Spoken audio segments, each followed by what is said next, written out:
Oui, Alexis, je voulais te demander, donc on revient au Québec là, parce que tu as parlé devant euh, un hôtel de police, ou je ne sais pas comment vous l'appelez là où vous étiez. Oui. Et je te félicite déjà pour ta prise de parole, ta saine colère. Et je voulais savoir quels avaient été les retours de la police, ou du moins, je crois avoir entendu que vous aviez reçu du courrier ou peut-être des appels. Je voulais savoir quels avaient été les retours, si tu peux en parler. Oui, eh bien, il y a une plainte qui a été déposée contre le premier ministre et contre le responsable de la santé publique lors de cet événement-là. Une plainte officielle, donc, qui demande à la Sûreté du Québec, qui est la police provinciale, là, contrairement à la police municipale. Donc, c'est une police qui est plus politique. Donc, une plainte qui a été déposée afin de faire enquête sur les décisions qui ont été prises par le gouvernement Legault. Je ne suis pas au courant d'un retour de la police sur cette plainte-là. Moi, lors des manifestations, je me mêle très peu d'organisation. J'y vais parce qu'on me demande pour attirer les gens un peu et aussi pour des fois faire des discours, mais j'ai pas eu nouvelle, j'ai pas eu vent d'une réaction de la police face à ça.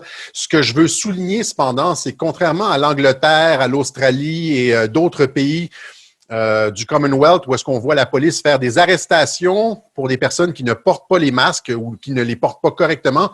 Au Québec, la police semble être de notre côté, c'est-à-dire qu'il y a beaucoup de manifestations partout pour toutes sortes de raisons et la police intervient très, très, très peu. En ce qui nous concerne, elle n'est pas intervenue du tout. Super. Et ça prend énormément de plaintes de la part des citoyens afin de faire en sorte que la police se rende dans un établissement, par exemple dans un restaurant, pour faire fermer le restaurant.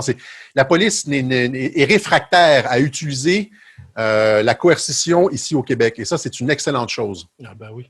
Oui, je peux le confirmer aussi que dans toutes les manifestations, même au niveau de mon village, la police a toujours été bienveillante, n'est jamais intervenue de façon coercitive, jamais une seule contravention n'a été dressée, même à l'époque où il y avait la distanciation sociale qui devait être respectée, et même lors de certaines manifestations à Québec City, donc à la capitale de la province, les journalistes sont venus interroger la police pour savoir si nous avions respecté les règles de distanciation sociale, etc.